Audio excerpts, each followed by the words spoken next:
been the fallback. When the early game plan goes awry, and Jin Air had a really strong early game comp, mismanaged it, and then their only fallback, it feels like, as a team, when the early game doesn't go their way, is what if Teddy hits 6 items? That seems to be really all they have. So I think addressing the early game points is going to be a lot more important than Teddy understanding turret leashing problems, but who knows? We'll throw that one out. Game 1 is over. Long live Game 2 here between BBQ and Jin Air. And look at this blue side ban. Wow, A blue side Varus ban is a little bit of a thinker.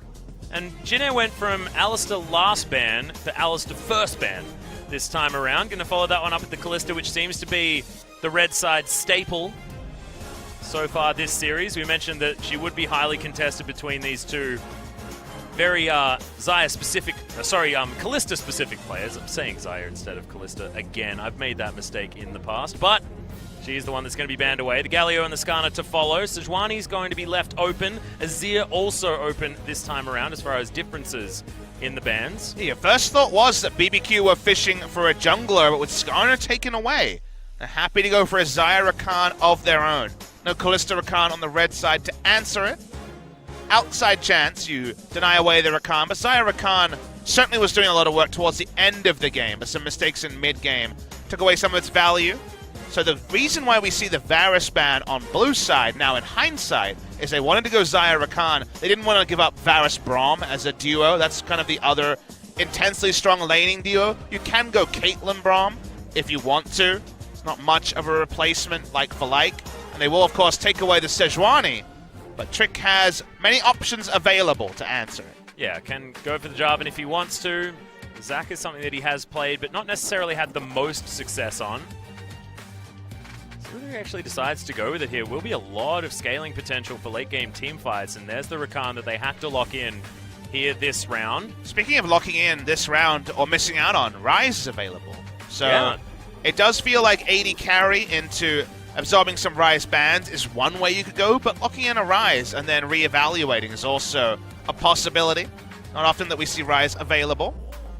Well, Ezreal being considered. No mid laners have actually been picked at the moment. So you mentioned, Ryze fell through the entire draft in game number 1. And the eventual decision here is going to be the Caitlyn. Ezreal would have been a surprise because would have struggled in the early trades against the Xayah Rakan unless they were able to rush to lane for a very fast level 2. But now Caitlyn there just for the ultimate safety in the bot side. Caitlyn has not been a def level pick for the side of Teddy, 1 and 3 on the season. So hasn't been able to dominate games there, but still is going to be an impressively strong lane for the side of Jin Air. And now the mid lane champion pool is very likely to be pinched and maybe even throw in a Gnar ban somewhere along the line. Or first up here for BBQ, Prophet Papa is back for game number 2 as well. The other one went to North America, so yeah. We'll see whether Zoe's going to be banned profit here. Do you think that Grace wants to pick that one up? Do they ban Talia and then pick Zoe? Like, what's that'll be a fun way. I like some gamesmanship here. I always like when the team that has the first pick in the next round leaves open a thinker for the enemy and says, hey, we're going to pick Zoe if you don't ban it with a ban. So Talia here will represent that, but maybe they just want to roll back the Talia comp. Yeah. If you're Jin Air, seems a very likely draft. Whenever you see such an index into a winning bot lane, the Talia is likely to follow on her current power level on patch 8.3. BB can just ban it away, but then Ryze exists also. So maybe ban away neither and take one. It's going to be the approach when it comes to mid laners. They'll just ban away a Sion, for example, and they'll go with the Trundle. So a different approach there. So very likely to be a Talia or a Ryze locked in here for Jin Air. Yep, Someone hasn't actually found any success on the Trundle, but has picked it in the past, so could possibly counterpick for top lane and grab that as the... he found epic lane success against Smev. He certainly did. It was certainly not his fault that game that things fell apart, but his teammates pushed up too far, a bit of rookie mistakes by Jin Air. And because the Talia makes the most sense with the draft, they will visit there, but there's still power left on the Rift for BBQ. Yeah. And is it going to be the Ryze now for Tempt? No, the Corki Xayah composition. This is a certain favorite for BBQ as well. They've done this one so many times. I would love to see it. And it definitely could be the lock-in. Gonna go back to Orin duty. No surprise there. But crazy. And ensure they have just the most Wombo engage possible on the side of BBQ. Yeah, and they're not going to play that champion, Ignar. He just wants to show that he's still a Blitzcrank player. Yep. And an Amumu player, of course. I I think feel that's like- probably a shout out to Cloud I feel Templar. like Bang doesn't go for the shoutouts as much as he used to Cloud Templar. Yeah, it's a bit sad. Thinking about the mid lane pick here. Don't know why they were showing Rammus. And it'll be the Syndra. Okay, so they're actually going to double down on lane. An old laning pick into the Talia. Recent Syndras have won, but not necessarily impressed us with the pick, especially on patch 8.3. So that's going to be a bit of an evolving story to return to for Tempters. We do have MVP in our second series. I'm sure Ian is watching this very closely. And jealously, because he does love the Syndra. Are we actually going to counter for lane here? This would be the opposite of Sion. This would be doubling down on some lane That's pressure. the And dream. okie dokie. Here we go. Some damage on the top side of the map. I am ready to yell about tentacles, things like that, smacking organs around. This is brilliant. And Tempt, he's one of our successful Syndra players. I was going to bring that up as well. 100% win rate so far in the one game that he's played. And on the red side, this is the possibility for Jin Air. They blind pick Sion on the early. That this went for the safe tank option in game one. Now it's time to roll the dice. One game down in a best of three. They go for Alawi to have a winning top, a winning bot lane, at least early, and even a shoving mid lane if you can navigate around the all-in from the Syndra. So this is an even more highly pressured draft than they were able to put together in game one. But also the same story. If this falls behind, there's not even going to be a Teddy win condition. It falls and loses. So this is very much about shoring up all the early game mistakes. No more trolling of teammates, no more small mistakes, no more over-aggression in engages. You cannot have Ilaoi and Caitlyn fall behind the comp they're facing, or they will lose. Yeah, exactly right. And it's not like Xayah. It's not like whenever you hit that 3-item spike, if you're a Caitlyn, you're going to do damage and things like that. It's just not going to be that situation. If you are too far behind, you can even start getting the items, but everyone's just too far ahead for you to make a reasonable comeback. And it's only our second ever LCK game of the Alawi. Rascal subbing in for Kingzone Dragon X. Played the first, only ever our second one. Let's see if the victory can come up here for the side of Jin Air GreenWings and force a game 3. Yeah, see whether Jin Air can bring it back. I certainly love watching the Alawi far more than the tank battles. Let's do it. Let's get into game number 2.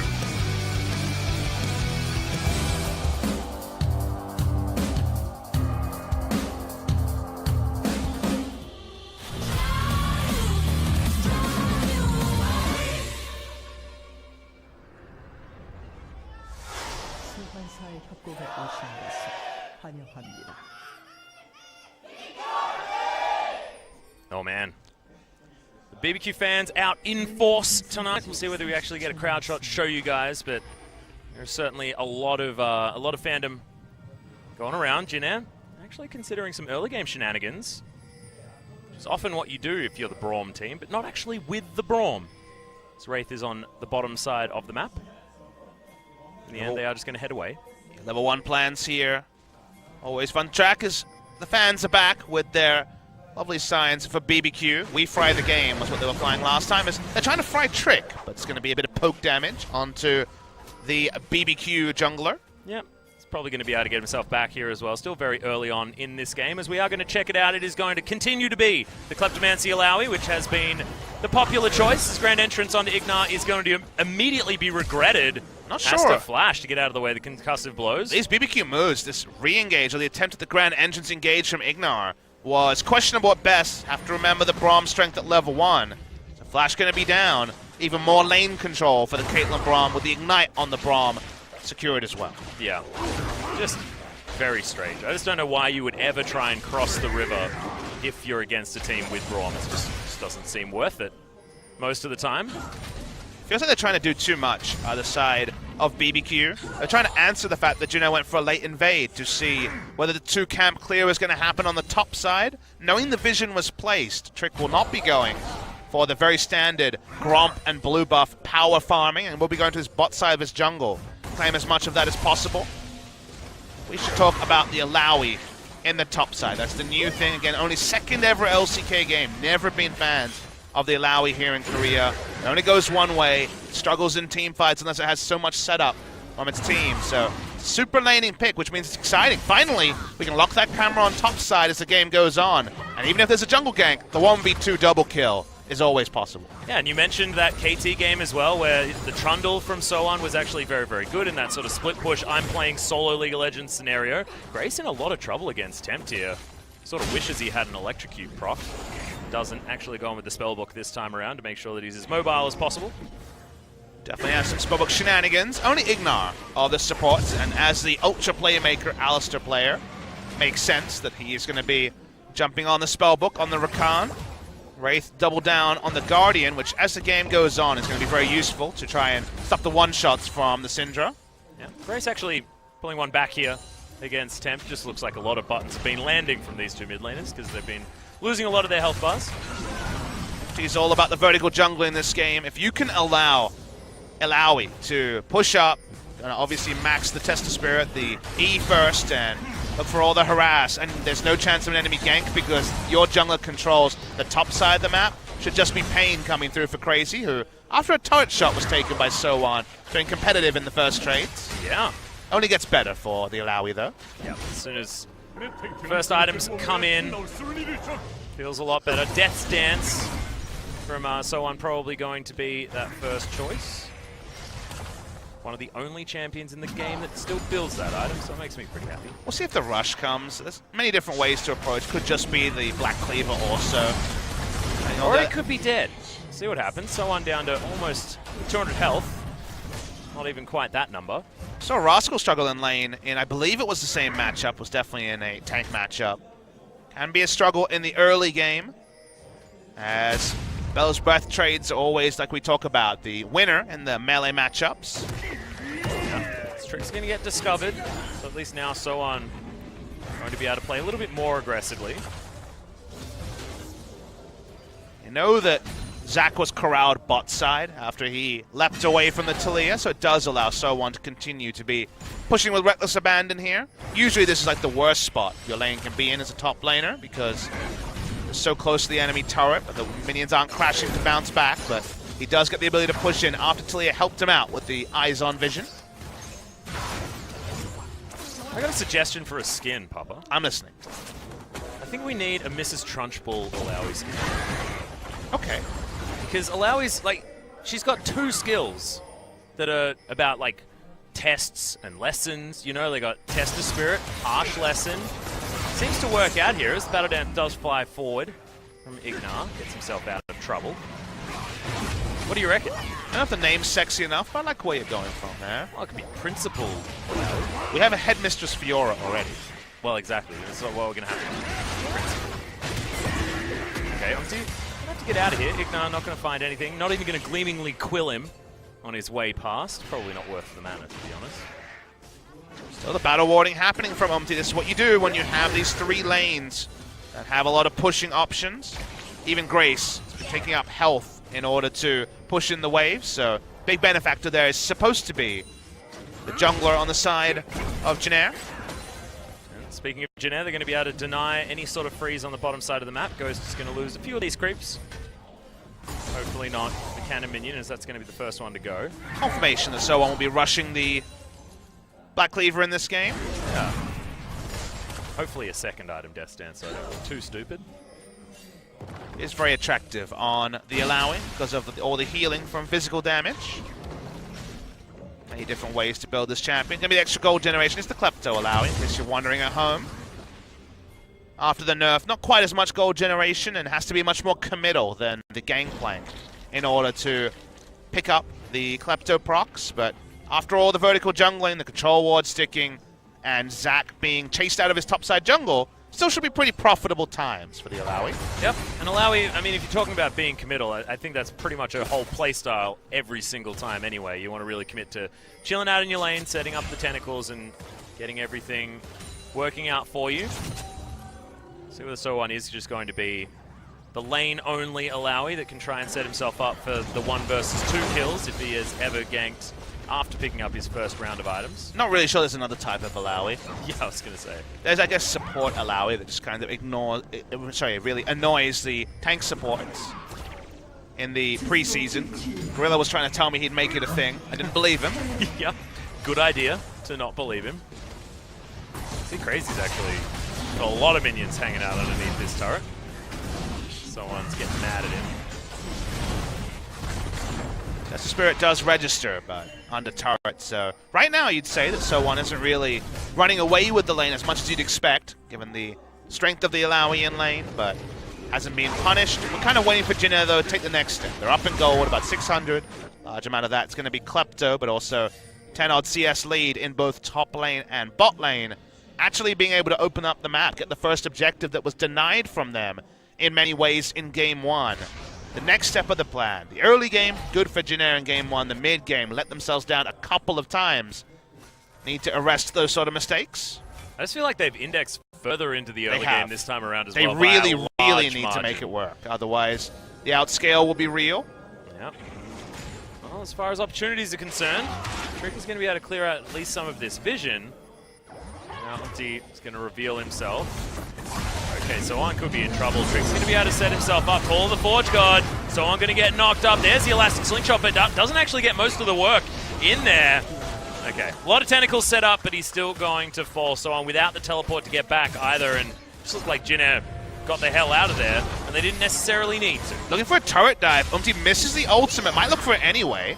Yep, stopwatch. Bit of a piggy drive-by, as Umpty's going to have to use the flash to get out of the way of the turret. Such a pretty big mistake by Jin Air. They had the vision and also the blast planners. A lot of trading happening here. Double knockout comes in for the grand entrance. Everywhere. Meanwhile, in the mid lane, Temp, that one last auto attack, Grace finds it. Double kidnap onto 2 members. Thankfully, there was a cheeky little minion underneath the turret. Permafrost comes in as Trick eats up a bloblet.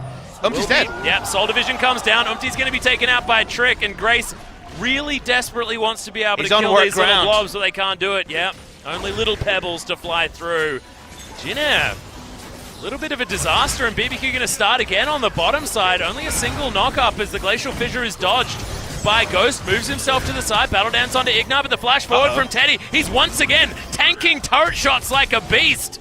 And the Blade Caller just not off cooldown just yet from Ghost.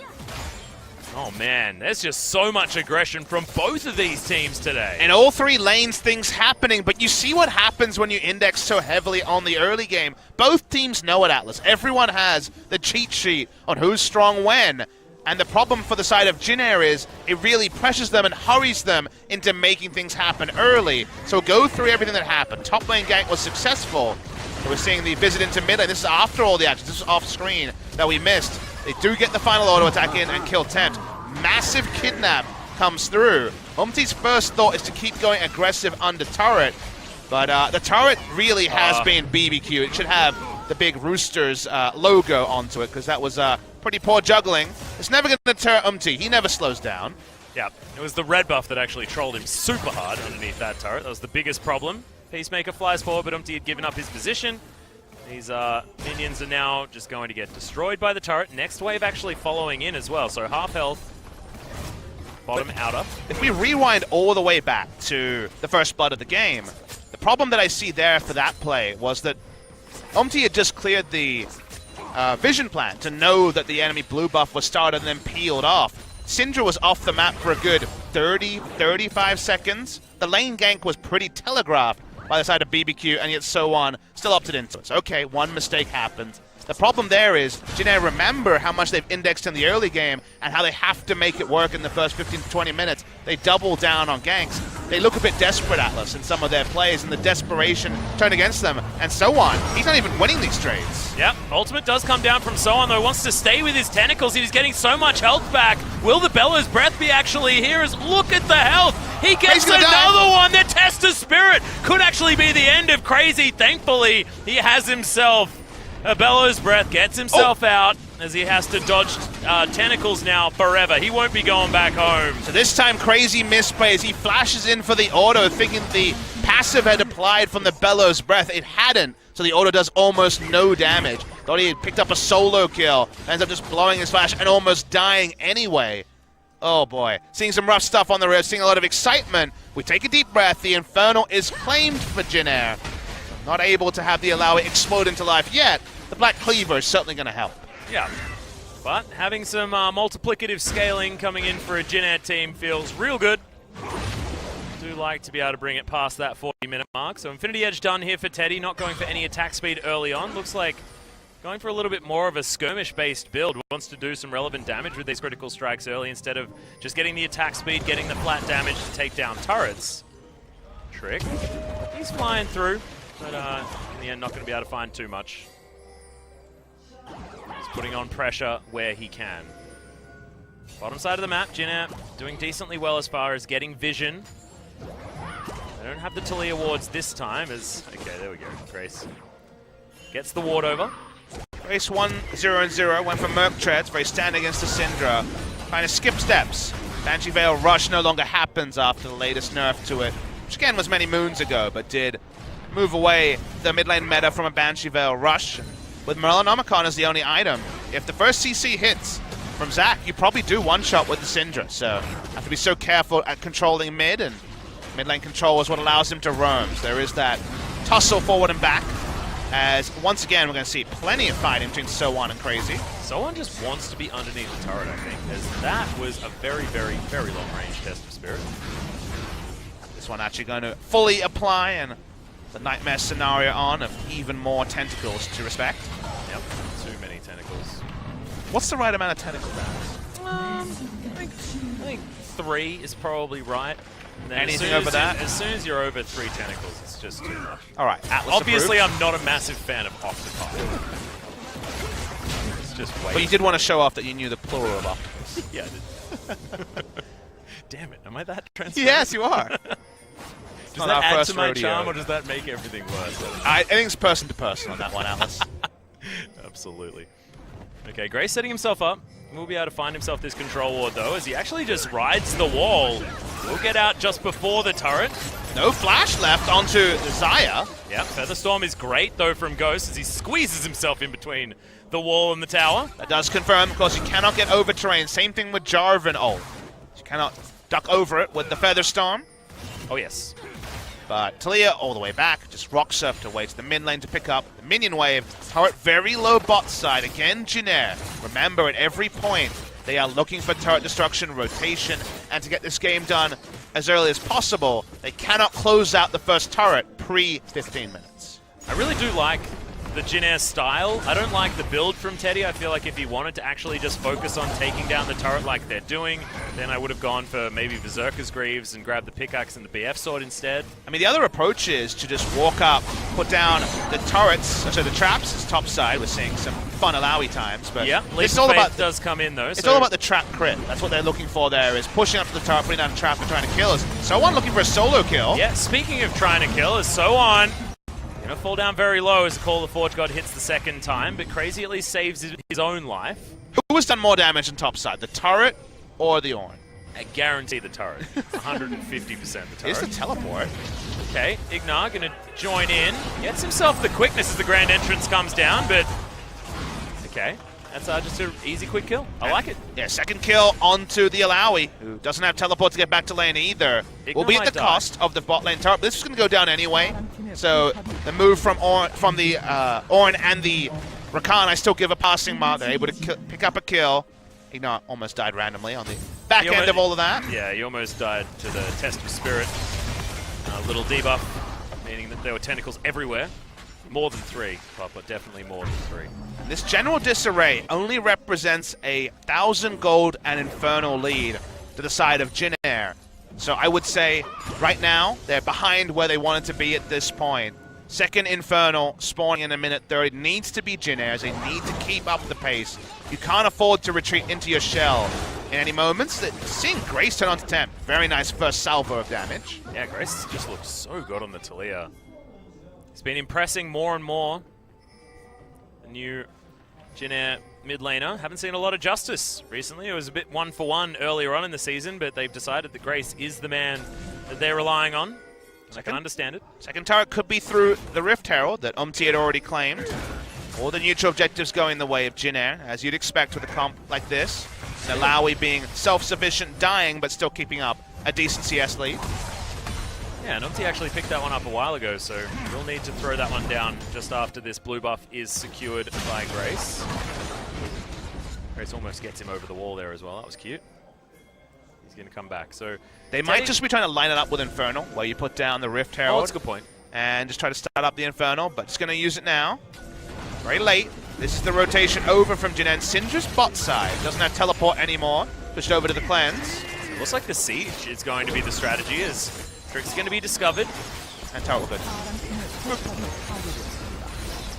No worries there at all. And they might actually be able to have their cake and eat it too, Papa, as the Dragon now going to be considered. 5 seconds until that one's up, and they know exactly where BBQ are. And Crazy is forced under turret, doesn't have teleport to get there. It's exactly what Alawi wants. Keep it in the 1v1. Yep, no options. Just make it a 4v4 on the rest of the map, which should theoretically get more difficult as the game goes on for Jin Air. There are some opportunities for BBQ.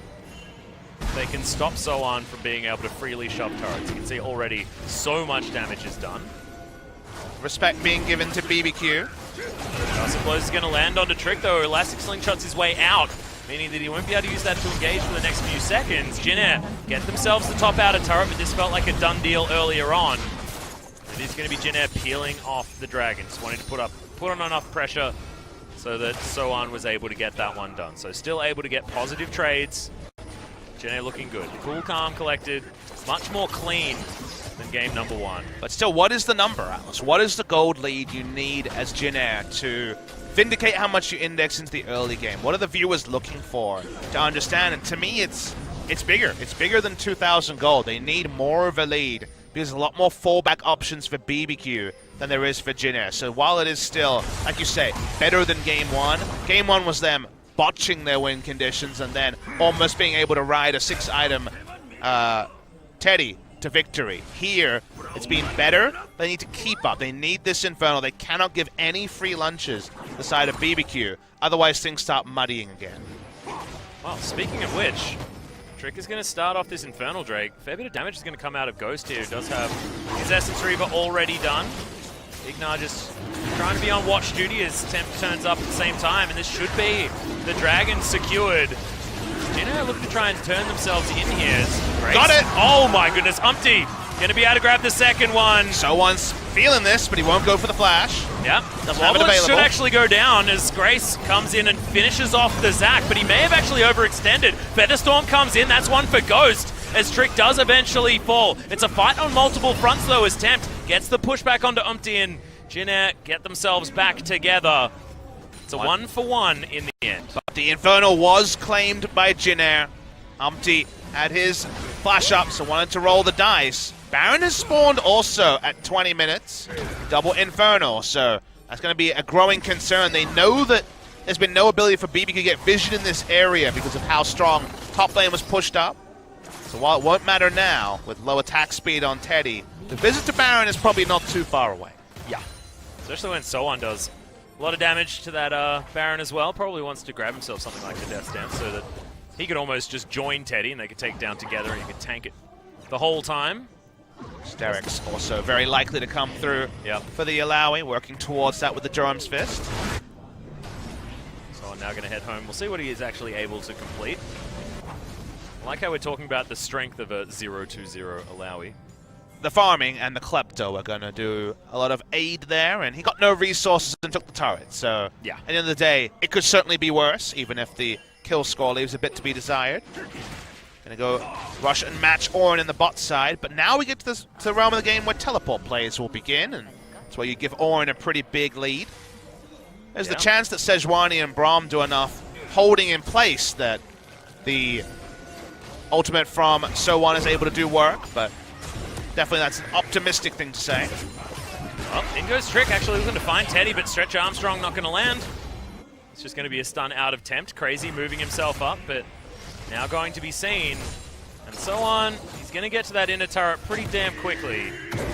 This is where things can get potentially dangerous for BBQ. Kind of amusing that, you know, in the early game it felt like Jin Air were too rushed, wanting to hit their win conditions. Now it's on Soan to make BBQ feel rushed, and the Weaver's Wall is going to help as well. Yep, knocked in. Just going to throw in the ultimate. Tempt, he's going to get under the tower well enough. And he uses one summoner, still has his flash up. Yep, Call the Forge God flies forward, but there's Umpty. Has to use the Arctic Assault, but the knock-up comes in onto Grace. Unleash power to start this one off, and Tempt grabs that one with the last Dark Spear. And they've got a siege on multiple turrets. Yeah, Jin Air says, yeah, you can kill as many champions as you want. We're just going to take down your structures. BBQ need to start the Baron or actually force side of Jin Air to react. They take the easiest objective. Now's the tense moment. Both teams know what each other want to do, and it seems like BBQ were not feeling strong enough to start that Baron. Yeah, or decisive enough to make sure that they could stop any of these sieges. from going down. Issue is they fully disengage and now 3 control wards kind of go begging.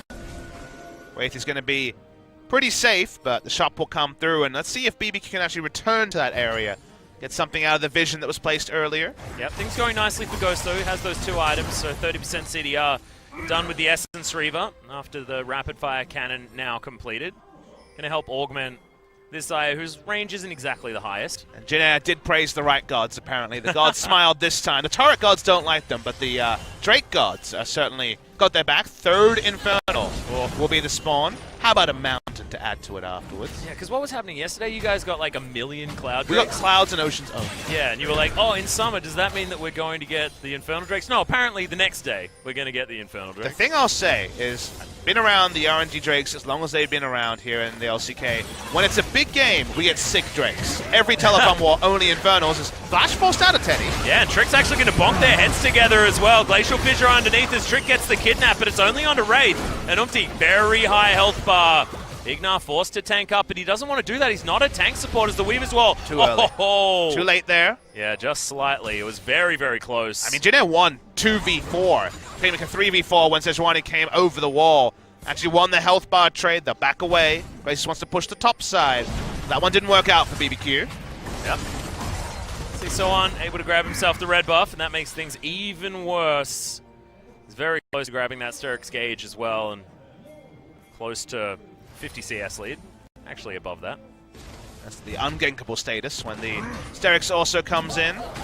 It's when people really do start seeing the 1v2s and 1v3s. Yep. Red buff, got plenty of regen, happy to push up, get Klepto procs. But not really kill threat, which is crazy. Not so much anymore. Crazy's starting to build himself into some pretty decent items. The Abyssal Mask will be coming in pretty soon.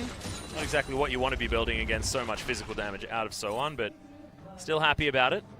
Going for Warmogs and Abyssal Mask, which is, again, a lot more of the objective-focused items. Warmogs for Baron, and the Abyssal Mask for team fights. Buffs up both the Zac and the Syndra on his side. Respect it. That's the thing about Alawi, though. Alawi just wants to lane, will build for lane, and as the Ornn, your teleport goes wrong, and then you have suboptimal laning items against someone who built for lane. So, warps the game, but it's the sort of thing that has a lot of counterplay both ways. I like very strong laning champions. I don't think we see enough of them in competitive play. Pantheon, of course, no longer a thing. The Alawi's a fun one because it warps the game, and it's very clear from both sides what to expect. And that's why seeing the next levels upon next levels is something really fun to see as a treat. Well, BBQ actually going to keep themselves out of vision. They now set up, trying to find this outer turret. Despite the fact that we've been talking about BBQ as the team with all of the scaling on their side, they have been the ones trying to make proactive moves because it's playing around this Alawi that is so, so difficult. Now that she has hit that inner turret, BBQ have lost this window that they may have as Wraith. Potential trouble as Teddy. That was a real long-range option from Trick as now Ignar jumps his way into the back. Teddy is exploded. Featherstorm saves Ghost Life as Grace is desperately looking for a Trick. Might be sacrificed to the old gods, and it looks like he will be. There are so many tentacles raining terror down on BBQ, but Crazy gets the flash to get himself out of there. There it is, tentacles everywhere. Trick, just stop trying to kill your teamers. Look at all of this damage. Ghost gets one back in there, but now everyone's starting to fall on the side of BBQ. Oh man, what a team fight, and Soan managing to make it work. Yeah, Teddy falling down first, though, meant they didn't have the damage to profit on the low health members. Ghost surprisingly safe, all things considered. The Infernal may still be the prize. Does Jin Air feel that they have enough damage to start it? The answer is no. No, not going to happen this time, even though Umpty had full health and Soan was probably going to get back to it. But now with a couple of assists, he might be somewhere close to that Death's Dance third item. To the Teddy ultra laning build. Teddy has slow as items as well. Going for the QSS before his second Zeal item. Actually got it before his first item. Yeah. That was going to mention it. Too many things were happening. Still feels like he's very slow in terms of the power. Similar to the previous game where he has a CS lead on his Mastiff, but slowly getting there. Was assassinated by Ghost of all people in the previous fight. If he stays safe, Jin Air probably does win that team fight. They're going to be called to the top side. No teleport on the side of Soan, so lane assignment's going to be a bit more limited. Need the Weaver's War to get there. Still no Infernal start yet for BBQ. Yep, perfect timing from BBQ there as well. They are minion whisperers so far today. Grace just not enough to save that outer turret. Now, BBQ are going to start it again. See whether D once again can get that zero. Trick turns up. They actually don't want to wait for it as Wraith is going to get booped back. Call of the Forge God. Nice triple knock-up to come in from Crazy as So On. Can't find himself the right position. So much damage out of Ghost, but it's Temp that picks up the kill. And this is the problem with Teamfight Alawi. She just can't get it done unless everybody is piling in. And if they do, the rest of your team ain't there, she's just dead. Yeah, Jin Air all disengaged after the call of the Forge God. So One engaged too early. No ability to turn. Ignite looking for the interrupt on the back. Does get it onto Wraith. Yep, he blocks out, getting Teddy back home. Sorry, Grace back home. Teddy did in fact make it. As Crazy setting up these minions like a beast. We'll see when the Banner of Command finally does come in. That's a huge crit out of Teddy. Crits out of Ghost. About to get out of whack as well. 3 items now complete. The Infinity Edge. And of course we can always bug and play a Zeke's Convergence when it is the Xayah Rakan. Yep. And then for Jin Air, how do you get there? How do you get to actually killing the Xayah? It looks very, very tricky. They have a top laner that doesn't fight front to back. Very difficult for So One to get into the back line. again, and Talia, sorry, the Sejuani and Talia, very similar in construction, very good at killing closest target, but pushing damage onto a backline near impossible. So, sort of team fight where Xayah can certainly do a lot of work, unless they can kill the front line of BBQ faster, which, with it being Zac and Ornn, is going to be a pretty steep task. Jin Air is going to have to be pretty creative in answering the threat of the Xayah. Yeah, and now the threat of Tempt as well. He's finished his third item. The Void Staff has come in, so he's a very real problem. And no one's really tanky enough to deal with it as Trick once again turns up. Doesn't get the arms in there as Wraith could be in trouble. There's the battle dance forward actually from Ignar, and they do get the pick up onto Wraith. Can they get one onto Trick as Elastic Slingshot is enough to get him out? Flash has to be used. As Crazy's hella tanky, and once again, So On caught out of position. He's going to get jumped on, launched into the sky, and destroyed. And Crazy, the whole time, was just eating damage from BBQ and survived. Grace dead. Just a beautiful series so far from the top laner out of BBQ. And Grace overextended, trying to go after the last few health points. BBQ should be able to get towards Baron. And this is why you see Trick go for the engages. It's during a 1-3-1 period for the side of Jin Air, but they're strong enough to dive in and not die, focus down one member. And if you're rotating up as Alawi, you've already lost the team fight. They cannot fight front to back. And now Jin Air just looking for a Baron buff interrupt as Ignar. Yeah, there's a flash forward. Teddy's actually going to be able to pick up the kill, but they do get the engage. Trick's trying to do what he can. Tempt flies forward, grabs it. That unleashed power always looks like it's just a little bit too much for what they're trying to go for, and now Trick gets back onto the Baron. Really, it's just 3,000 health. Yeah, they really don't want to let Umpty in here. He's stolen one thing already, but Tempt, he's in trouble. Concussive boys, oh my god, he's still alive! Has the heal. Wraith finally finishes him off, but the jungle is dead. Crazy's in there all by himself, just beating on this purple worm. And BBQ should be able to turn around and finally take this guy out. Yeah, this Baron was leashed for an insane amount of time. So On respawned, looked to teleport in, cancelled it, realized there was no way he wasn't going to donate another kill over. This was about a minute and a half ago. It looks comical to go so deep on a Caitlyn under turret, but doing this forces the double rotation. Grace walks over, not able to get any kills at this early point in the game, and So On. It's predictable where he's coming from. Tempt doesn't have vision of that bush, but where else would the Alawi be closing from? No value. Alawi only a passenger in the teamfight phase again. Did the work in the early game, but what did we say again and again? Was it enough? The gold lead was never there in a big way, and now the gold lead, the standing gold for BBQ to crash. It was 4-0. It's now 3-4. Yep. Trick looking once again for a dive underneath the turret. Seems to be where he's been for most of this game. As Grace can't find meaningful damage, has to go for the Banshee's Veil. This game as well against Tempt, who has a lot of pressure even on the Syndra. The Zoe, heaps of pressure, meant that Grace couldn't be flexible in the item build that time around, and once again, Tempt challenging with a lot of potential damage, now with a needlessly large rod on top, and QSS is done for Ghost. Things go from bad to worse so quickly once you get these carries at this level of Fed so effectively. BBQ have done really well at funneling kills onto both Tempt and Ghost. And now you have So On grouping as an Alawi, which lets you know that The 1-3-1 plan has finally been stopped by Trick diving in for the third, fourth, fifth time. Now BBQ are going to have first access to every turret on the map. It's not about split push anymore. It's an accountable Alawi.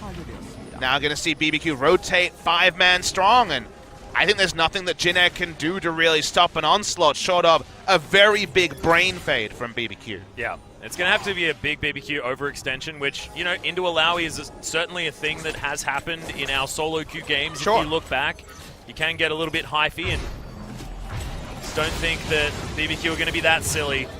Understand that they are looking down once again at a situation where they can go 4-0 against Jin Air. Jin Air so far this season. Fantastic accomplishment from BBQ. What does it mean, though? They went 0-4 against MVP. It's like the MVP rule is the opposite when it comes to Jin Air. It's the Jin Air rule, where you're good against Jin Air, just really suck against At least they have a MVP. really good greater than triangle between Jin Air, BBQ, and MVP. We know how to play rock, paper, scissors, They guys. definitely do. We figured that one out. Jin Air, how do you turn this one around? I don't have an answer to that. Again, you're looking for mistakes rather than anything proactive you can do. They can't play the map. Zach is one of the best champions to punish 1-3-1. Speaking of punishment. Yeah, call the Forge God. I'm going to find the knock-up, but Unbreakable is there. Wraith is going to be A-OK. No punishment that time. No. The Pain Train, going to be delayed for a little while.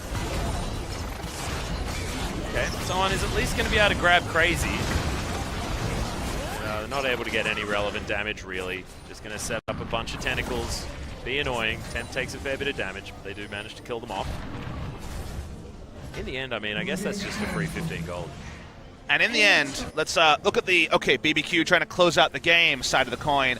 It is Caitlyn Talia, so I think Baron buff running out is going to be a pretty big bottleneck into actually being able to push the base. I don't think Zach wants to turret dive the inhibitor turrets, so they don't feel strong enough to pull that off yet. Problem there is, like you say, Alawi can only be strong this game now if 3 people jump on top of her and she has the ultimate. And the leap of faith really turns it around. So how do you stop that? How do you win the game as BBQ? Take a couple of Barons. So this could be another extended one, Atlas. We might have the 2-game series very much push during our normal 3-hour allotment for a series. Well, if BBQ do win, then we've got plenty of time for them to do that. We still have plenty of time if Jin Air win, but this could definitely be an extended series. Oh, yes. Temp's going to be going back home, trying to finish off what items he can. Ravenous Death Cap looks to be coming in next. See whether he can actually finish it. Missed that. That Will mean a lot of I think damage. the There observer it was showing that Temp has Elixir of Iron. I could be wrong on that. It's a really big Syndra. For Tenacity. Yeah. The Tenacity would be very useful against Jin Air. The kind of what Temp needs to ensure is that he just gets to ult someone. Probably good news stories abound as long as his ult comes in. The fact that it stacks with Merc Treads as well means that you CC for a very short amount of time. It does have the Unsealed Spellbook, remember, so the cleanse has been picked up, so just really doesn't want to be CC'd. Okay, BBQ, they find themselves an option, and it is going to be Jin Air going back to their plan of trying to get this split push happening. You don't need turret dive if Sowan's bot lane is teleports back up, so they're trying another engage. Yeah, in goes Trick, connects the arms onto Teddy. He's done that so many times, gets the flash. There's now Wraith trying to turn this one around. BBQ needs to try and get their carries in the right position. Look at the shields coming in. As Ghost is caught out. We've got the teleport to come in from Sowan, so now they're fighting into an Alawi, which can be so terrifying. And Trick has sacrificed himself now. Jin Air able to get the turnaround that really shouldn't have been possible. Yeah, Sowan teleported into the backline. That's the only time you're getting into the backline in a 5v5 as the Alawi. So now it's 5v4. Couple more mistakes. A sick Weaver's Wall in this game could actually end to the benefit of Jin Air. These teams so even if we've liked what BBQ have done in the early game. Take a deep breath. Trick is going to be alive in 20 seconds. Finally, another map objective going to go the way of Jin Air GreenWings. Yeah, some weird opposite day shenanigans once again happening, much like yesterday, Papa. So with the fact that BBQ didn't necessarily have the early game comp, played with a lot of control in the early game. Now Jin Air, with their early game comp, managed to turn it around in a team fight in the later stages of the game here, 37 minutes in. And the confirmation no one needed, I saw Teddy get a Gathering Storm proc at 10 minutes. So they're still going to have plenty of AD. We're going to hit 40 minutes soon. That's when the Gathering Storm really gets out of whack. Tempt and Ghost may also have the opportunity to capitalize off that one as well, going into that sorcery tree. I mean, there's an outside chance. Damn, Ignar has Gathering Storm for no reason on the Rakan. Sorcery usually means Gathering Storm when you're facing against the Jin Air GreenWings. Looking at gold values, be competitive. 1600 gold is the lead for the Alawi with 120 CS and Klepto, which lets you know that that's actually quite a lot of gold on Crazy, really. Yeah, Crazy's actually done decently well. 5 turrets though, I guess. No, well, it's still 5 to 5. I don't understand. Very confused. Assists must give a hell of a lot of gold. We're able to pick up the 5 turrets as well, but yeah, it just means very low value out of the Klepto after the nerfs and the fact that you can't just parlay in BK as the GP would do. Not quite able to capitalize. Wish we could actually have a look at Klepto money was actually given. Oh, Baron gonna get mad at Ignar, but Ignar answers back with a Gleaming Quill. I like it. So now BBQ, they've been actually repelled once. Waiting for Trick to see if he pulls the trigger on the Elastic Slingshot. With So1 grouped, BBQ do have run of the map. They don't have to deal with side lanes until Grace shows himself bot lane. Notice that Grace doesn't have teleport, sticking with the cleanse with the Unsealed Spellbook. Does have summoner spells available though, so it's just a back that he needs to opt into before he challenges. Okay, BBQ actually looking for a call. The Forge God gets the knock up onto 1. They get a decent stun, but the Unbreakable's there. Oh, Umti's going to miss it as Ignar uses this as the opportunity, gets the quickness onto Wraith, and Umti's going to jump up in the air, but they're not actually fully committing. Ghost completely out, gets the Featherstorm. Lock at the Iron Solari is going to mean that everything's okay here for Jin Air. And Ghost not going to get taken down, which means that Jin Air are going to back out once the team of BBQ sets themselves up right. That was almost a disaster. Yeah, these fights are more fascinating than you could have imagined. The Observer had to zoom out so far to show us all the action. The Combat Weaver's Wall posed a lot of problems for BBQ. Notice that Ghost's Flash is going to be very offset compared to Teddy's. Used it during that previous fight. And they're going to try to brute force up the Baron. Got vision on it, even though there are some wards to clear. Khan in base, teleporting up though. Very deep teleport. Teddy's going to be exposed. Once again, we're going to have that huge zoom. Ignar gets the knock up onto Umti, but Trick still holding onto that Elastic Slingshot, trying to find the opportunity onto Jin Air. Crazy. Okay, that wasn't actually him. That was the Test of Spirit. Getting a bit trolled as Kidnap does come down. Okay, see you later, Umti. There's a lot of tentacles, but the piggy just gets obliterated. Yeah, Umti seems to be off on the memo. Everyone else is kiting up, and Umti allowed himself to be kidnapped by the Zac. That means the smite is gone. It's Baron time for BBQ. Yep, Teddy trying to set himself up to try and kill them over the wall if he can. I'm not sure there's going to be too many opportunities. We've got the Leap of Faith available for so much damage, the Baron is the party pit for an Alawi, but my god, that Baron did not last very long at all. Call the Forge God. Gonna find not too much as Tempt flashes forward. They're looking for So1, get himself the stun. There's the knock-up test. Leap of Faith was there, but he dies just too fast. Could have almost been the instant pentakill, but he's just not fed. So1, bit of a welfare Alawi this time. And BBQ should be able to break the base. They're certainly going to break the base. They will not be able to end the game with Talia and the Caitlyn alive unless another pick can be thrown the way of BBQ. Trick's very healthy. The follow-up from Ignar makes it a bit of a bouncy castle. With Umti respawning, very, very unrealistic there. It's going to be a single kill. We mentioned that BBQ's onslaught was largely Baron gated. They need Baron to answer things like turrets. A couple of picks will do that as well. One inhibitor is broken. They're falling back to the Elder. I'll try to match AD values with the single Infernal, be buffed up. Just be 4% less on the AD and AP. Pick up the buff, they can get the Baron buff recall. BBQ still in full control, and that's a pretty sweet hat on the Syndra. Yeah, the Mega Hat. What do you like to call it?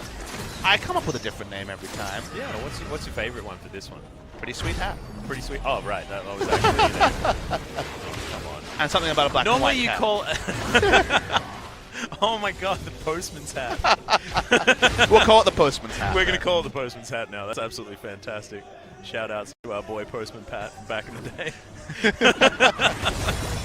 All right, we got Phantom Dancer done for Ghost. He's got 6 items, feeling real, real good. The Fiendish Codex there from Tempt. So he doesn't necessarily have 6 items, but the 6.5 is the opportunity with Ornn setting himself up next to you. Now BBQ will shove out this top wave. No banners of command this time, makes me pretty sad, but we've got the Redeemed coming in from Ignar as well. How does Jin Air actually win a true 5v5 when this Top laner is pretty much useless on the Alawi. Very little that can happen apart from a massive mistake. Poke damage is going to hit. Spirit Visage and a Warden's Mail not going to be enough tankiness.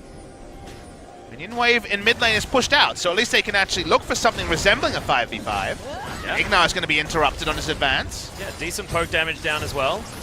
Remember, Rakan, not exactly the tankiest of the engagers. But Trick just walks up, and if he's channeling Elastic Slingshot, a lot for Jin to think about. Yeah, you have to respect him. He could almost do it right in front of Jin Air and just zone them away from these turrets, but you mentioned the wave clear. They certainly still have it. Alawi's still pinging it on bot side. When she shows, I think it's go time. 4.5 seconds or 4 odd seconds for the teleport channel. It's going to be most of the action happening before he even arrives. Alawi showing. I think Trick's going to go when the minion wave does come. He's going to go before. Yeah, it's a decent Arctic Assault, though, coming out from Umpty, just to make sure that Trick not going to find the Elastic Slingshot CC that he was looking for all the way underneath that turret. He Bit takes too half his impatient health that time for Zach, but he can, of course, just Warmogs his way back to full health. I did like it that it was almost like he was listening to Papa Smithy. Charges the Elastic Slingshot wait as soon as you say it. The minions are your friend. You know, game one, they were your ultra friend. Yeah, they were, in fact, the best player on the Rift. We didn't know who to give MVP to because we couldn't give it to the minions. Super consistent, made no mistakes. Good job, minions. Yeah, exactly the same. Wow, that was a turret game. there, apparently. Nah, not really. Ghost destroyed it. Umpty going to get smashed into an inhibitor. This Ghost is playing pretty far up, but when he does get an auto attack, tempt as well. A lot of damage with all the AP that he's built up for himself. Such an awesome duality where the only way BBQ can lose 5v5 fights is if they opt into the reverse bouncy castle of their own creation. They need to opt into going into the backline and finding the Alawi, saying hello to her, and then enjoying a leap of faith. Yeah. Otherwise, they win. But you may need to do that when you're trying to kill the Nexus turrets, you know? The amount of defense has been possible when the Baron buff is down, or when you're fighting across very defensive territory for Jin Air, will continue to delay the game. Seems like 50 minutes very likely to happen a second game in a row. Trick inside the wall. He's chilling. He's chilling. Like it.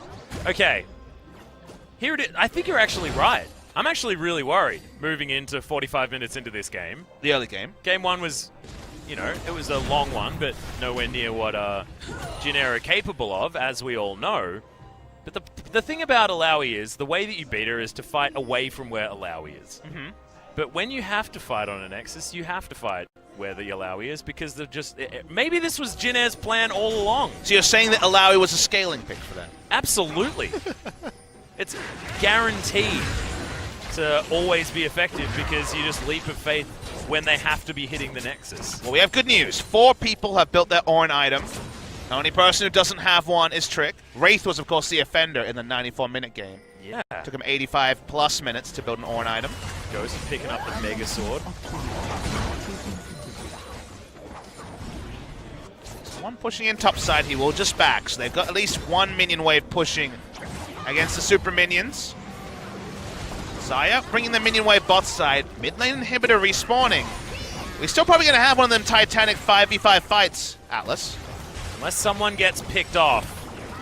See if anyone's going to be able to do so. Teddy, pretty good at trying to find these pot shots, but the ace in the hold. Crazy's going to tank that one up pretty simply as Trick dives into the back line. That's just going to buy enough room to take down this inhibitor in the mid lane. Trick takes a lot of damage, though. This might be the attempt of the fight here. They could try it all in. Yeah, Weaver's Wall comes down, and Ghost, he's isolated, has to flash, was holding onto it for as long as he possibly could. Because now that is a whole lot more time that BBQ have to wait before they're safe having a fight. Gonna have to be that third Baron, I'd have to say, for BBQ. They're looking for a brush camp, but there's some wards to show where they're at, and Zach does show on one of the wards. Yeah, they're going to be clearing things out on their way back towards this Baron, though. 40 seconds to go. That one is going to be available. 6 items now on most of the members of the Rift, and only 1 Orin item completion away from having 5 aside of BBQ. Yep, that Fountain Laser that you were talking about as well, Teddy, sitting at 556 CS, has 6 items that all do big damage. And if someone gets into a side lane one more time, the double flame horizon is possible. The least consequential double flame horizon ever. Yep, the most unnecessary. Once again, Ace in the hole flies forward, and Trick's the one that's going to be taking the brunt of that damage. Does now have himself the Thornmail. Gargoyle Stoneplate there as well, wanting that one to come back off cooldown, as now Baron is going to turn up. don't want to take too many of those shots empty because Ghost does a lot of damage. I guess gold lead is actually between Ignar and his opposite number in Wraith, about 3,000 gold. Doesn't necessarily look that obvious in terms of the items, such as support itemization. And Ignar looking for one of them big flank teleports. The lane ward and top side, probably too shallow though. Ignar probably really excited that he can actually now look. It's a great ward flank about where Illaoi is standing. You can see it there, a blue ward. That's going to be a great flank ward. Try to get on to Teddy. So Ignar stays in base. He knows eventually they're going to walk up. How much of a contest will there be? Baron pretty tanky. Well, they're going to do a lot of damage to it, because as soon as Ghost turns up, it probably will just fall down. They are actually wanting to try and check, and Tempt is the one that locks it down. Weaver's Wall comes in. Crazy is the one caught on the wrong side, but he's not where they want it all to come in. It's theirs, Ignar. The quickness gets all the chumps. Teddy is free hitting in the backline, though. Trick makes his way out, and Tempt is going to get picked up by the Illaoi. Tester Spirit comes down, but they get the Baron, and they get out. BBQ lose no one. And insane that no one dies through all of that. Couldn't get backline access, no ultimate coming through from so on. The minions are spawning and getting into the base, but enough to end the game. Still a big win for BBQ. They need this third Baron to actually have a way to force the end of the game. Oh my goodness, it keeps going, Papa. Zaya wondering which item to pick up now that the Ninja Tabi may not be as necessary. Ghost could grab Static Shiv, a few different things, trying to keep that movement speed going, but decides instead it's just going to be an Elixir of Wrath and then move on. Values the movement speed. You can two-shot, you know, most things on the map at the moment. More damage isn't all that necessary, I can imagine. Ghost is still the only person that hasn't died in the game. 6-0-7. Pretty heroic performance from him. Yeah, pretty high kill contribution as well, given the fact that he hasn't fallen. It's strange to see him not actually opt into selling the boots. Yeah. Chasing for extra auto attacks, I feel like, is kind of unnecessary at this point in the game. You will notice that both of the AD carries, predictably, will have the Knight's Vow. Do note that you get half effectiveness from Ignar because he's a ranged champion, not a melee champion. So a little bit more tankiness for Teddy. Probably not going to matter. If you're taking enough focus damage to fall within 12% of your health, you're probably dead anyway. Yeah, I was going to say. But still something to note at home as we wait for what feels like the inevitable onslaught. BBQ will want both their waves to push in, and you can see it, the third wave being ushered over by Crazy and bot side. But do you commit hard? Does Trick still go for the same plays that worked around easier objectives? Your first thought is no. So for now, the Baron buff minions aren't enough to actually cause Nexus turret damage. Well, they're doing their best to try and keep Jin Air spread across their base. Ignar turns up as Grace is going to be here as well. They were going for some sort of pincer move as Trick, Elastic Slingshot He had to flash out of it, by the way. Yeah. Gets out of the way. Oh my god, Ignar takes a huge crit from Teddy, who's starting to do a lot of damage. Third wave here is not actually going to cause a lot of threat because the super minions, have gone. The inhibitor is respawned in top side. So slow and steady is what's happening here. Waiting for a Weaver's Wall to potentially cut off some members. Actually, the Illaoi adds a lot of wave clear as well. Oh my goodness, this is a disaster. And he actually hit a test of strength, and it's going to force out the early redemption. Yeah, redeemed. The mega redemption. And we continue on, Atlas. The third inhibitor is going to respawn. Very heroic base defense. You see the struggle of trying to close out against this high wave clear, and even the Illaoi. That's what I'm saying. Finding a role in the late game. Second Elder spawns. We're not on patch 8.4, so sadly, this is not the super mega old Elder that basically wins the game. Honestly, when you look at the numbers on 8.4 PBE, it basically means if you click on it and it dies, you win the game. They should just say the end screen should just show up after that. Yep, that's the attack move to their base and go and microwave yourself something for a snack. I like it. So much delay here.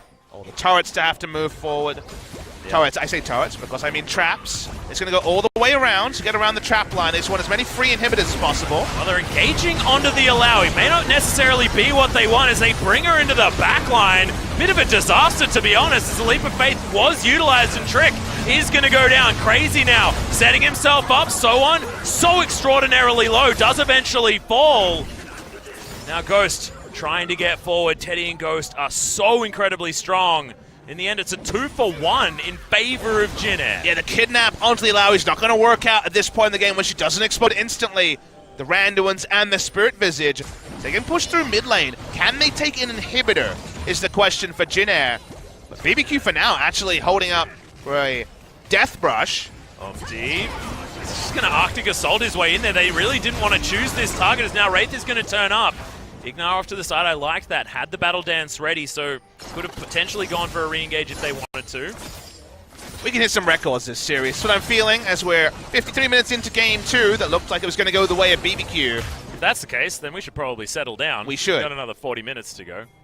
Our contract says excitement when excitement's due, and the last few moments have been pivotal. It feels like the game could end. The kidnap really getting no value from the Zac means that the game once again delays. And Atlas, I think the 4th Baron is, again, something that's required for BBQ to advance their already strong position and try to close the game. Yeah, you say 4th Baron. I think I'm going to be waiting around for, like, the 9th Baron. Is that the one? Go. Yeah, the 9th Baron, I think, is going to be that's going to be the one. Just so you guys know at home, again, if you look at the 8.4 notes, the changes are there. Baron gets stronger up to 40 minutes. The Elder Dragon's second spawn is incredibly powerful, targeted at ending the game. But Baron in this game scales up to 27.5 minutes. That was 30 minutes ago, basically, at this point. Lets you know, right now it's not going to change the game, not going to warp the game. Only the super minions is really the relevant thing from the stats coming through from the Baron. Well, the Quadrilogy Force is in for Ghost. So that was what he decided to sell his boots for. That is probably the most money you can possibly spend on an item, so I like it. You're at this point in the game, 55 minutes, 614 CS. Probably a good option. Thing is, I think you'd be very worried. I don't think that Ghost has ever struggled so far this game with not having enough damage. It's not being able to auto-attack the right targets in these fights. It's too hard to go anywhere near a tentacle that could just pop out and destroy you. Teddy as well with the range advantage. Makes it difficult to be a Xayah. And from memory, I believe Ghost is one of the few players that ended a similar game to this deathless in a loss. We have seen that before, where he was on a huge score on, I believe it was spring season last year, but unable to close the game and ended up just being a bystander as the next one's down. This could happen here. We're still primed for another team fight, maybe around the 1 hour mark, unless the Baron contest is going to be massive, as Trick is going on a real vision quest on the top side. He is, and someone is actually spotted on an award. You may think that he would be able to make it in time, as the Weaver's Wall going to catch out Crazy. Uses the flash, actually, to get himself out, as there's the call of the Forge God, but Teddy, great positioning. Will be able to put a lot of damage into Trick, but he gets himself out with the Let's Bounce. It looked like the right time to initiate, but the trap line was there, so he slingshotted straight onto a trap and had to get away. Trick's flash is now down. Jin Air going to go through the mid lane. Maybe the ultra late game Alawi power spike after the mid to late game hump was over is something we need to talk about, because right now BBQ seems short on ideas. Yeah, it's like a power sign graph coming in for So On. I don't know when it's supposed... Does it then get like worse again at about the 70-minute mark and then really peaks at about 90? It's 90-minute Alawi is what we're looking for. Okay, that's the dream from Jin Air. They're good at it. One of the 2 teams so far in LCK history that have made it to that point. I would say they dragged the other team to that point. Hey, and then won the game. So not bad. But 94 minutes is still 38 minutes away, so you have time to have your little drink of water. Yep. I'm going to lower my voice, remembering there's still a series after this. All right, do we want to go to just a slightly more subdued commentary style? We go back to the early game, everyone's farming. I see an ult, I'm still not convinced. Yeah, Call of the Forge God going to be unbreakable, as Trick once again runs himself forward. But Teddy just does so much damage. That Test of Spirit is ridiculous. It's just shredding through Trick. He has to back away. Again, no kills from it. But could this be Jin Air's first Baron, knowing they have heavily chunked out Trick at least for another 5-6 seconds before the Warmogs? Yeah, the Warmogs, of course. He doesn't need to go back. He just needs to stand away from any of the action. So what felt like it could have potentially been an opportunity. Someone's in base here. Okay, yeah, Syndra's in base. Tempt is going to be ghosting towards it. Trick tries to jump in. He's a little bit early. Gets the kidnap. Brings one of them back out. But Ignar not going to grab anything with his initiation. The Baron goes over to Jin Air, and they might even be able to get some kills. Umpty completely completely whiffs the ultimate, though, and that's going to be the disengage from BBQ. Yeah, the timer was perfect. First Baron of the game, 57 minutes in. The recall start for BBQ. Caught with their pants down a little bit. They did not think that Jin Air would be so decisive, but they outnumber, they take the Baron, and for once BBQ have to deal with an onslaught from Jin Air that they haven't seen since, what, 20 minutes into the game. But what does Jin Air now do, even if they have a Baron buff? It's 3 minutes of Baron buff now, but they have to leave their base. Their whole Alawi strategy saying you have to fight around where we have an Alawi is now you're gone. Forgetting it's an Alawi sine curve. The split push is back on. All no right. more of that dirty grouping We're from back the Alawi. into the house. I'm sorry, Pop. I lost my mind for a second there. All right, we're going to go for a 4-1.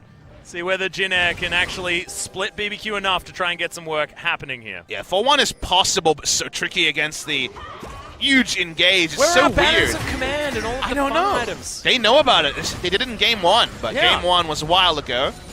They've forgotten.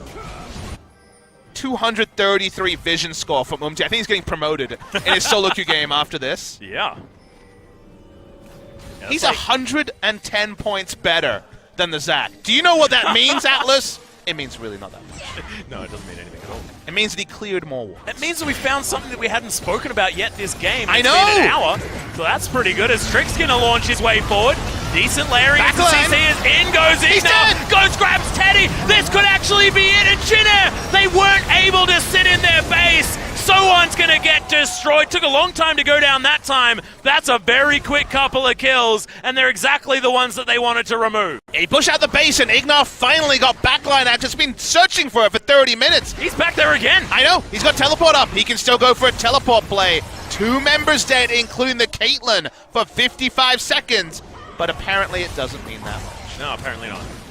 So I think Ignar always wanted to be a top laner, by the way, because he has spent a lot of time ready for this fountain teleport. All right. There it is. Okay. Teleporting into lane. It is still 5v3. They should, at minimum, get 3 inhibitors. Unless They seem Ghost to just want gets more. killed by Grace. It's okay. Umti trying to slow the minions. Yeah, it doesn't actually get there, though. And remember, they just need to try and take down these inhibitors. They're Try and get as distracting. many turrets as they can. Just distracting here. 25 seconds on So1, 20 seconds on Teddy. They want more, but the Ornn ultimate going to be interrupted. And they just finish. Yeah, well, they're going to take down these Nexus turrets so extraordinarily fast. Wraith dies as approximately an afterthought as Ghost flashes onto Grace, picks it up. Featherstorm's there to reset the aggro, and now he's going to have some time with the Nexus. It's a 2-0 once again for BBQ, 60 minutes in. 111 minutes this series goes, 60 into 50. BBQ have to give up a Baron to close the game. That was the kind of series it was. Counter logic was the series. The end result, though, BBQ once again going for this streaky play. Lose a series 2-0 to MVP, beat Kingzone, lose to MVP, beat this team here, the Jin Air GreenWings. It's a weird and wonderful LCK Spring 2018, but predictably, the favorite always goes down. Yep, apparently if they play MVP, it's bookended around victories, Papa. So certainly good news. You can see not very happy players on the side of Jin Air GreenWings. They do like playing into this ultra late game, but it just wasn't their time this time around. Getting a little bit overexcited once that Baron came in, because I really feel like even with a Baron buff, they don't have the ability to move out of their base. They don't have the extra Ornn items. They may be completely decked out, no more room to build anything. But with that little bit more statistics that were able to be picked up by BBQ, it just wasn't a Jin Air that had the opportunity to fight them. You can't ward your flanks if you don't have any inventory slots open to actually put down wards. That's how Ignar found himself into the backline, deleted the enemy AD carry, and we never even saw the respawn coming through from Teddy. Game was over during the duration of that play, so congratulations BBQ. Their faint hopes of joining the top 5 stay alive. They put distance between them and the bottom of the table, and Jin Air GreenWings, we still continue that narrative of how good is Jin Air, how good is BBQ, how good is anyone in the LCK? The answer is pretty good, but the difference between pretty good and first place and pretty good and last place is very little. Yeah. I feel like we've got a middle of the pack that actually extends to the very bottom of the table, and then there's Kongdu Monster or something like that. Yep.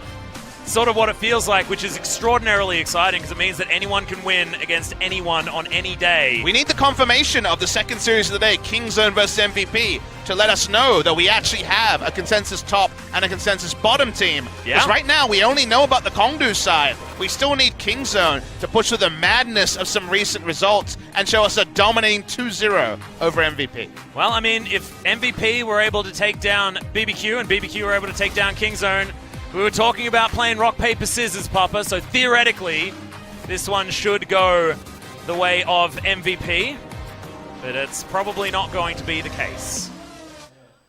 What a day. Already. We've What had a week so far. I mean, madness after of a yesterday was complete insanity as well. 2-0s coming in for Rocks Tigers against KT, and now we've got BBQ with another 2-0 against Jin Air against the run of play. Oh man, a lot of damage coming out from Teddy. Seems to always be the way, but thankfully there was Ghost and there was Tempt in the last team fight, and that was it. The East Talia comp so worked so well for Jin Air just a couple of series ago, used against them in this set. The Alawi pick let them down. The early game was fine, but after being forced to group by the long-range engage from the ZAC as a weapon was actually very powerful just because of what it represented. They could never get forward vision down because their winning lanes eventually were stalled out by some ganks successfully on multiple members, and then ZAC was coming out of darkness or threatening coming out to engage, and the 1-3-1 was turned against them again and again. They only got to group when they got the 4th Baron of the game. That was also turned around. So the turnaround day does mean that we get an MVP, and that MVP will be Ignar. Yeah, Ignar getting all of those flanks was my vote. I feel like he was playing out the early game quite nicely as well, with the fact that BBQ had to play around a very early game focused Jin Air GreenWings, and he did so with aplomb. The Leona in game number 1 also fantastic. So Ignar just having a really good day and getting the champions that really allows him to shine as the player that he is. He's an engaged machine, and he was able to engage any time he wanted so far. You see him on Peel and you get disappointed, but to see him on Engage, and I feel like Unsealed Spellbook was made for him. It's like someone watched SKT versus RNG and wanted a way, SKT versus Misfits, and wanted a way to actually buff up Ignar further. You can ban his Alistar, you can try to hold him down, but the amount of playmaking you can do between the cleanse and the teleport, early kill, being granted to Crazy allowed them to stabilize the Alawi lane. And from there, there's kind of a Rakan highlight reel throughout this game. Yeah, and Ignar predicting the flash there from Teddy as well, getting behind him with the grand entrance, absolutely fantastic. He was skipping around these fights really nicely. We said that Wraith also played extraordinarily well on the Rakan, but Ignar saying, whatever you can do, I can do just as well. So on, trying to come from the flank time and time again after the early game lane-focused gameplay had to be shut down, getting them so low value. This is the first teleport onto Teddy, trying to hurry the members of Jin Air, just trying to cause as much threat onto Teddy as possible. That was only a warning shot. The big play was on the passenger play that ended the game. Yeah. This is a decent pick on Umti though. Like, the game went on for so long. There were so many different plays. That was fancy from Wraith. Bit of a shout out to him over the other side. He actually played very, very well this series. So on, could not move far enough. This is the big play. This time Ignar gets in the back line. He has the cleanse at this point to guarantee the engage. Ghost 2 shots. The Caitlyn that was out of range for the majority, and this passenger play wins BBQ the game. Yep, straight up. Just moved themselves up the mid lane, and largely thanks to Ignar, but honestly, BBQ playing with a whole lot of tenacity so far today. And so we are going to head to the MVP interview, and unfortunately, we're not going to have Jolly. He's not going to be here, but thankfully, joining us on Mumble, we've got Andy. Welcome, my friend. Hey guys, welcome to the LCK MVP interview. We're sitting down with the MVPs Crazy and Ignar.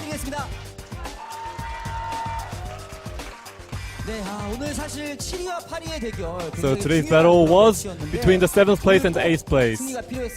So you definitely needed to win today.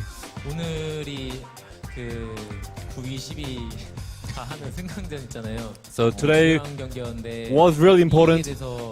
다음 경기도 더 열심히 해서 And we are really happy, and we're gonna try hard in the next game as well. 그리고 선수 입장에서도 한결 좀 마음이 그럼 놓이시겠네요. So you guys will probably feel a lot better now. 아무래도 이번 판 졌으면은 Yeah, because if we lost today's game, we would have a lot on our shoulders. 마음이 좀 많이 놓이는 것 같습니다.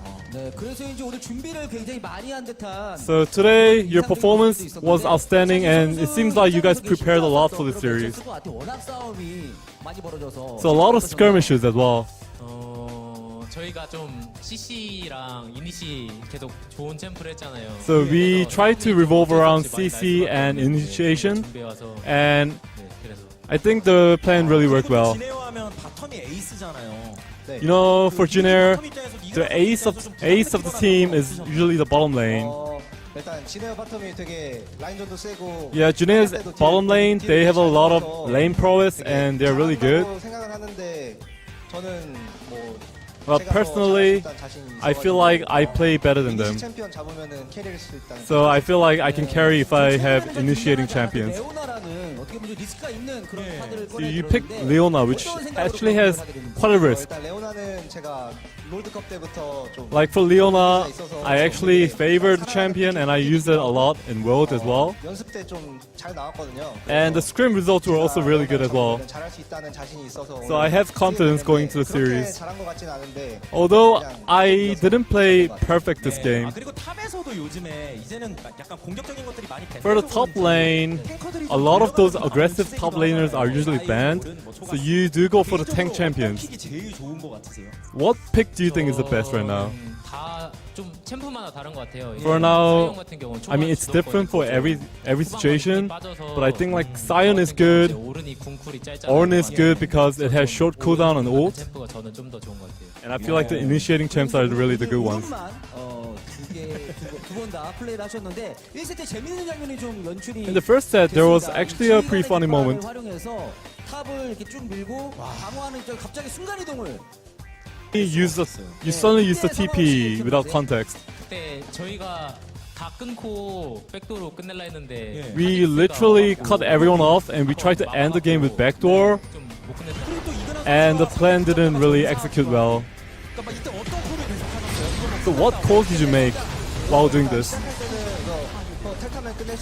Yeah, when we were pulling it off, we actually thought we were gonna win, but then it was a bit of a miscalculation, so we couldn't end the fight. 그래서 마지막 순간에는 이거 끝났다라고 생각하셨나요? 그냥 At the last moment, did you feel like you won the game? 60% 졌다, 40%는 막을 수 있다. 60% loss, 40% win. 그렇죠. 보고 있는데 그냥 상대가 스르륵하고 쓰러지더라고요. And I don't know, like the enemies just started melting away, so we eventually won. 그 마지막 장면에서 아마 크레이지 선수가 또 멋지게 몸을 비집고 들어간 걸로. At the last moment, 본인 입장에서 이거 막을 수 있다라고. crazy, you just went in like without hesitation, and you just won the game. You're like the end game boss. Yeah, my teammates were just like, just go in, just go in. So everyone's just calling Talia, Talia, Talia. 콜에 대한 이야기도 사실은 좀 재밌는 것이. So for shot calling, 공개가 됐었는데 이그나 선수 굉장히 열정적인. Ignore, you're really passionate about order and shot calling. 모습도 보이고 알아서 할게 밖에 이러면서 실제로 좀 그렇게 열정적으로 콜을 하는 편이에요? Are you usually this passionate about shot calling? Yeah, I mean sometimes I'm out of my mind, but usually I try to stay calm 나오는 것 같아요. 연습 때는 and make shot calling as much as possible. 근데 대회장 오면은 좀 긴장도 안 되고 해가지고 Yeah, 많이 나오는 것 같아요. I tend to make better shot calling in tournaments. 약간 다른 모습이 나올 수 있고 흥분하다 보면. 네. 아니요, 뭐 본연의 모습이 많이 나오신 것 같습니다. 현역 때. 네네네. 묻어가지 마시고. 그래서 2세트로 넘어가 보면 So in the second set, 상대가 일라오이가 갑자기 나왔어요. the enemy picked Illaoi. 하지 않으세요? 그런 거 나오면? So where you startled? 셋이 이 스킬 피하면 오른이 이길 수 있어서. I mean, if I just evade Illaoi's E, I have no problem versing Illaoi. 저희 정글이 좀 약하잖아요. 그럼 밀려나고. I mean, our jungle actually had a pretty hard time, so The game went a lot longer than expected. 네, 스킬만 잘 알면 할만해요. I mean, Illaoi is pretty easy if you just evade the shots. 해봤는데 챔프가 너무 스플릿은 좋은데 한타랑 애매한. I mean, Illaoi is really good at split pushing, but it's not good in team fights, so I'm kind of hesitant on the champion. 그래서 특히 2세트의 경우는 상대가 분명히 조금이라도 그래도 주도권을 잡았던 때도 있었고 In the second set, there were times when the enemy actually had a stronger team fight, 엄청 과감히 계속 but you actually just kept going in with the Ornn. 했던 건가요?